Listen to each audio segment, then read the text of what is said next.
Here is a great question from Jennifer, and she asked, how do I detox my body when I can't eliminate? Every time I try to detox by any method, binders, FSM, that would be frequency specific microcurrent, infrared sauna, I get very sick and have to stop. Now this, Jennifer, unfortunately is common if people don't start at the basics, at the foundational support the body needs before you get to this, because what you're doing, binders, that can be too aggressive for a body if it's not ready for it. Same with microcurrent and same with the sauna, because what's happening when you go into the sauna, which is amazing for mycotoxins and heavy metals, for getting them out, for mobilizing those, but if you haven't done the foundational work, which is, are you pooping at least once a day? Has your liver been supported yet? Because when you mobilize those toxins, they go to the liver. If the liver's not happy, you can have a blowback. The liver processes those toxins, sends some to the kidneys, but then it puts the rest, a lot, in the bile. And then the bile goes into, squirts into the small intestine to go to the colon to get pooped out.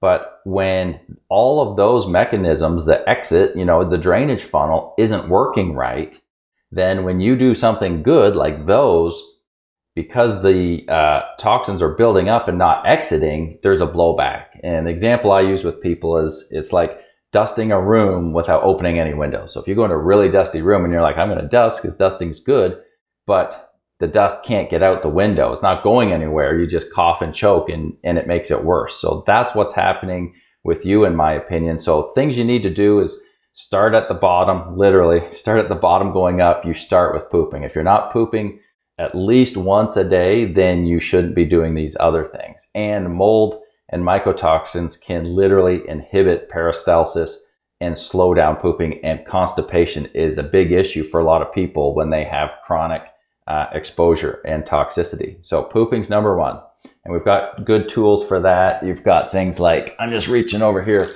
CellCore makes Bowel Mover, which is a great complex.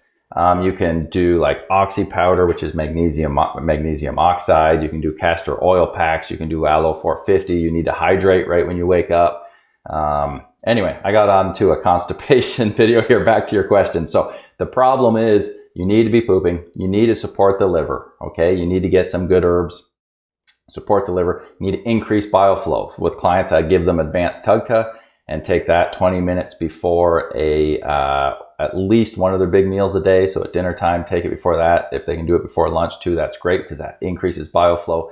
And you just need everything eliminating well. And then when you start binding and bringing more toxins to the liver, then you're able to, they have an exit. And if everything has an exit and is working right, then you don't feel worse when that inflammation goes up due to the mobilization of toxins that aren't being excreted. All right, I think that's about my time. Hope that helped, Jennifer. That was a great question, and I will be tagging lots of people in this because this is unfortunately relatively common. Do you have questions about mold in your home or body? Book a consultation with Matt, aka the Mold Man, to guide your home and body to the next level of healing.